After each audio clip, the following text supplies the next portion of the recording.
새벽 예배에 나오신 모든 분들을 주님의 이름으로 환영하고 축복합니다. 함께 찬양 드리도록 하겠습니다.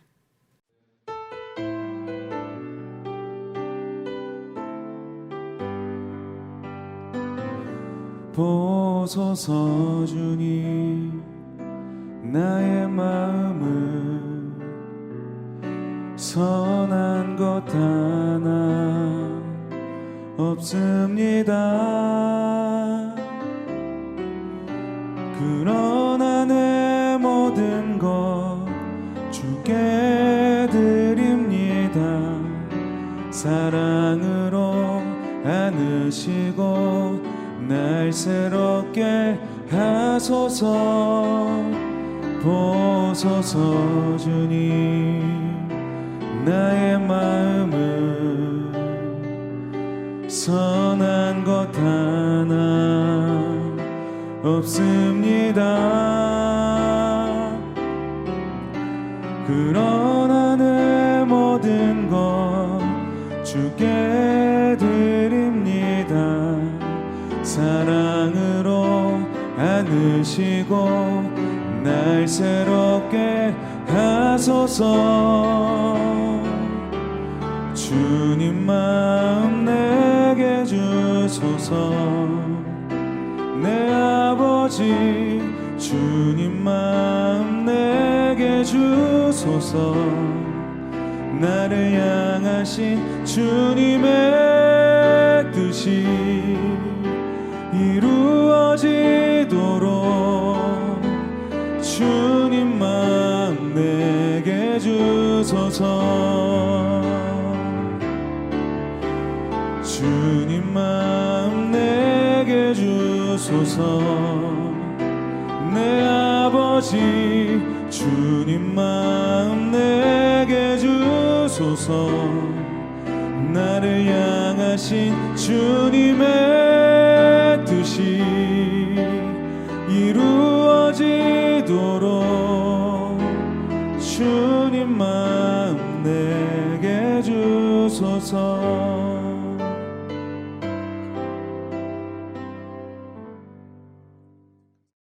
다음은 모두 함께 공동의 기도 제목을 가지고 기도하시겠습니다.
우리의 모든 기도에 응답하신 주님께 감사드리며 예수님 이름으로 기도드립니다. 아멘. 오늘 매일 성경 본문은 요한복음 12장 1절에서 11절까지 말씀인데요. 저희는 1절부터 8절까지를 함께 읽도록 하겠습니다. 6월절 엿새 전에 예수께서 베다니에 이르시니 이곳은 예수께서 죽은 자 가운데서 살리신 나사로가 있는 곳이라. 거기서 예수를 위하여 잔치할새 마르다는 일을 하고 나사로는 예수와 함께 앉은 자 중에 있더라. 마리아는 지극히 비싼 향유 곧 순전한 나드 한 근을 가져다가 예수의 발에 붓고 자기 머리털로 그의 발을 닦으니 향유 냄새가 집에 가득하더라.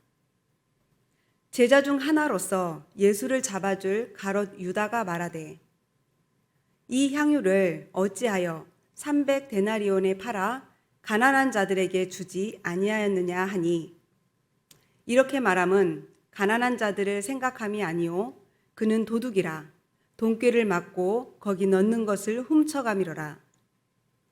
예수께서 이르시되 그를 가만두어 나의 장래할 날을 위하여 그것을 간직하게 하라. 가난한 자들은 항상 너희와 함께 있거니와 나는 항상 있지 아니하리라 하시니라. 아멘. 본문은 마리아가 예수님의 발에 향유를 붓는, 예수님께 기름을 부어 그분을 향한 사랑과 헌신을 드러낸 기록입니다. 마리아의 이 행위는 참된 유월절 어린 양 예수님의 죽음을 예고합니다. 예루살렘의 세력들이 예수님을 죽이려고 결단한 것은 이미 1년 전부터였습니다. 이제 갈릴리에서 사역을 마치고 예수님 생애의 마지막 유월절, 그 유월절을 지키시기 위해 예루살렘으로 오시면서 예수님은 제자들에게 3번이나 이번 예루살렘에서 죽임 당하실 것을 예고하셨습니다. 마태복음 16장 21절은 가이사랴 빌립보에서 하신 말씀이 다음과 같습니다. 이때로부터 예수 그리스도께서 자기가 예루살렘에 올라가 장로들과 대제사장들과 서기관들에게 많은 고난을 받고 죽임을 당하고 제3일에 살아나야 할 것을 제자들에게 비로소 나타내시니. 그리고 이후에도 마태복음 17장 22, 23절은 갈릴리에서, 또 마태복음 20장 17, 19절은 이제 예루살렘으로 올라가려 하실 때에 이번에 예루살렘에서 내가 십자가에 못 박혀 죽을 것이다, 이렇게 제자들에게 일러주셨습니다. 그리고 예루살렘 성전에 오셔서 초막절과 수전절에 설교를 하시고 죽은 나사로를 살리는 마지막 표적을 행하신 후에 에브라임 동네로 숨으셨습니다. 왜냐하면 오늘 읽은 저희가 본문에 저희 바로 앞절인 11장 57절, 요한복음 11장 57절에 보면 이는 대제사장들과 바리새인들이 누구든지 예수 있는 곳을 알거든 신고하여 잡게 하라 명령하였음이니라 라고 해서 예수님을 잡아들이라는 명령이 떨어졌기 때문입니다. 예수님 지명수배 명령이 떨어진 것입니다. 자, 이런 배경에서 예수님을 위한 잔치가 베풀어집니다. 베다니에서 잔치가 열렸는데요. 그것은 얼마 전에 보여주신 표적, 나사로를 살리신 예수님과 나사로를 위한 축하의 만찬이었습니다. 그 시점이 저희가 읽은 오늘 요한복음 12장 1절에 보면 6월절 엿새 전이었다라고 합니다. 그러니까 예수님 생애의 마지막 6월절 엿새 전입니다. 그러니 십자가 죽음을 앞둔 시점에 열린 잔치, 만찬입니다. 죽었다 살아난 나사로를 비롯해 모든 사람들이 기뻐하는 자리였습니다. 아마 예수님도 많이 기뻐하셨을 것입니다. 그러나 엿새 후에 있을 예수님이 당할 고난과 죽임을 예감하거나 공감하는 기색이 전혀 없는 잔치자리입니다. 예수님의 죽음을 아무도 눈치채지 못하는 분위기입니다. 예수님께 3번이나 들었고 함께 에브라임에 숨어 지내고 지명 수배자라는 것을 알았을 법한 제자들과 가롯 유다마저도 말입니다. 아마도 예수님께서 기뻐하시는 모습을 보고 모두가 만찬의 즐거움에 흠뻑 빠져 있는 듯합니다. 이제 식사 자리에 앉은 예수님께 정결법에 따라 씻을 물이 나와야 하는 그 순간, 3절 말씀입니다. 마리아는 지극히 비싼 향유, 곧 순전한 나드 한 근을 가져다가 예수의 발에 붓고 자기 머리털로 그의 발을 닦으니 향유 냄새가 집에 가득하더라. 바로 이때 마리아가 예수님께 기름을 붓습니다. 유대인들에게 기름을 붓는다라는 것은 손님에 대한 존경의 표시입니다. 기름 부음은 믿음의 표현이고 경의의 표현이었습니다. 그리고 마리아가 부은 이 향유는 예수님의 장례를 위해 그의 몸에 기름을 부은 것이 되었습니다. 마리아가 예수님의 죽으심을 알고 부은 것은 아니었을 것이라고 봅니다. 마리아는 먼저 죽은 오라비 나사로를 살려주신 감사의 표현을 하고 싶었을 것입니다. 뿐만 아니라 이제 마리아는 이 표적을 보고 예수님을 메시아로 아는 바른 인식, 바른 신뢰에서 비롯된 그녀의 행동이었습니다. 예수님께 값비싼 향유를 아낌없이 쏟아 부어도 아깝지 않을 바른 헌신이 드려진 것입니다. 이 헌신을 예수님께서 기쁘게 받으셨습니다. 마음에서부터 우러나오는 헌신을 예수님의 장례를 위한 준비로 받으셨습니다. 죽음을 앞둔 예수님의 마음, 그의 형편을 아무도 몰라주는 그 잔치자리에서 주님의 마음을 알아주는 주님과 함께하는 자가 되었습니다. 예수님의 형편을 함께 짊어지는 동역자로 마리아를 주님께서 받아주셨습니다. 예수님께서 그렇게 마리아를 복되게 하셨습니다. 사랑하는 성도 여러분, 우리는 주님의 마음을 그렇게 알아주고 있습니까? 저희가 부르는 아버지의 마음이라는 찬양이 있습니다. 아버지, 당신의 마음이 있는 곳에 나의 마음이 있기를 원해요. 아버지, 당신의 눈물이 고인 곳에 나의 눈물이 고이길 원해요. 아버지, 당신이 바라보는 영혼에게 나의 두 눈이 향하길 원해요. 아버지, 당신이 울고 있는 어두운 땅에 나의 두 발이 향하길 원해요. 나의 마음이 아버지의 마음 알아. 내 모든 뜻, 아버지의 뜻이 될 수 있기를. 나의 온몸이 아버지의 마음 알아. 내 모든 삶, 당신의 삶 되기를. 지금 마리아가 그렇게 주님의 마음을 알아주는 자가 되었습니다. 마리아는 엿새 후에 예수님께서 죽으시리라는 것을 잘 몰랐습니다. 다만 그녀가 처한 상황, 그녀가 처한 환경에서 자신이 할 수 있는 최선의 것을 주님께 드렸는데 그것이 곧 주님의 마음을 알아주는 것이 되었습니다. 저와 여러분은 주님께서 하시는 일을 다 알 수는 없습니다. 그러나 우리 각자의 삶의 자리에서 주님 앞에 최선의 것을 드리고자 하는 그 마음을 주님은 아시고 받으시는 줄 믿습니다.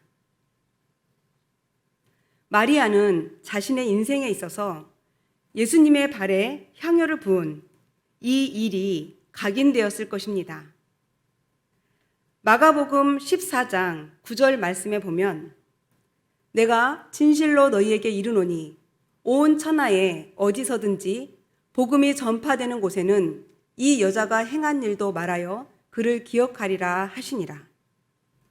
예수님께서 그렇게 기억하게도 하셨지만 죽은 오빠가 살아난 기억과 함께 주님께 향유를 부어드린 이 기억은 그때의 마음은 그 순간은 그 느낌은 오롯이 그녀만의 것, 누구와도 공유할 수 없는 나눌 수 없는 그런 순간이었을 것입니다.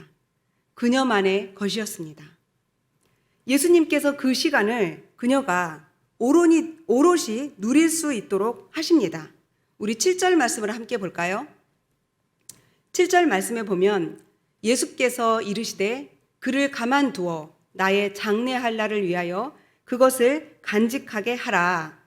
이걸 영어 성경 버전에 보면 그를 가만두라 라는 말은 let her alone, 그녀를 홀로 있게 놔둬라, 혼자 있게 냅둬라. 그리고 she kept this, 이것을 간직하게 하라. 그녀가 간직하게 되는 것은 무엇일까요? 8절 말씀에 보면요, 가난한 자들은 항상 너희와 함께 있거니와 나는 항상 있지 아니하리라. 예수님의 죽음과 함께 예수님의 부재를 염두에 두신 말씀입니다. 나는 너희와 항상 함께 있는 것이 아니다. 저희들에게 그런 것이 있지 않습니까? 평생에 기억되는 한 순간, 한 장면, 한 마디. 언젠가 들은 이야기인데요. 일찍이 홀로 되신 어머니께서 이제 여러 남매를 장성하게 다 키우시고 팔순을 맞았습니다. 그 팔순 잔치에서 그 노모에게 이런 질문을 했습니다. 어떻게 이 힘든 짐을 다 이겨내느라고. 그러자 그분이 하시는 말씀이 남편 살아생전에 아무 말 없이 꼭 잡아주었던 그 한 시간의 시간, 그 시간을 기억하며 이 모든 삶의 어려움과 힘듦을 다 버텨왔노라고 그렇게 말씀하셨다고 하는데요. 아마 마리아에게도 마찬가지 아니었을까요? 이처럼 사랑하고 의지하는 예수님의 부재를 마리아는 어떻게 이겨낼 수 있었을까요? 마리아에게 이 집안에 가득했던 향기는 예수님의 실제를 떠올리는 향기가 되었을 것입니다. 여러분에게는 이런 기억, 이런 장소가 있습니까? 온 세상이 무너지는 것 같을 때, 앞이 캄캄할 때, 그때를 떠올리면, 그곳에 가면 하고 떠오르는 그 순간, 그 생각나는 무엇이 있습니까? 주님과 나만 아는 어떤 시그널 같은 추억, 경험이 있습니까? 그것을 간직하게 하라. 우리 주님도 저희들과 그런 기억을 갖기 원하십니다. 주님은 저희들 각자와 갖는 something, 흔히 이것을 썸 탄다 이렇게 애들이 얘기하는데요. 주님과 친밀하고 은밀한 추억. 사랑하는 성도 여러분, 오늘 하루 주님과 그런 시간, 그런 공간, 그런 일을 만들어 보면 좋겠습니다. 주님을 위한 선한 마음의 동기가 주님의 시간에 적절하고 아름다운 것으로 받아들여지리라 믿습니다. 굳이 값비싼 것이 아니어도 자신의 상황과 환경 속에서 주님과 함께한 간직할 만한 그런 하루가 되시기를 간절히 소망합니다. 함께 기도하겠습니다. 주님, 저희들 인생에 이처럼 가까이 치밀하게 찾아와 주시는 주님 감사합니다. 저희들이 더욱 주님을 가까이 사귀어 알아 주님의 마음을 알고 주님의 마음을 시원케 하는 자녀들이 되게 하옵소서. 세상 한가운데 혼자 남은 것 같은 순간에 붙잡을 수 있는 주님과의 기억을 오늘 또 만들어가는 저희들이 되게 하여 주시옵소서. 예수님의 이름으로 기도드립니다. 아멘. 주기도문으로 예배를 마치겠습니다. 하늘에 계신 우리 아버지여, 이름이 거룩히 여김을 받으시오며 나라가 임하시오며 뜻이 하늘에서 이루어진 것 같이 땅에서도 이루어지이다. 오늘 우리에게 일용할 양식을 주시옵고 우리가 우리에게 죄 지은 자를 사하여 준 것 같이 우리 죄를 사하여 주시옵고 우리를 시험에 들게 하지 마시옵고 다만 악에서 구하시옵소서. 나라와 권세와 영광이 아버지께 영원히 있사옵나이다. 아멘.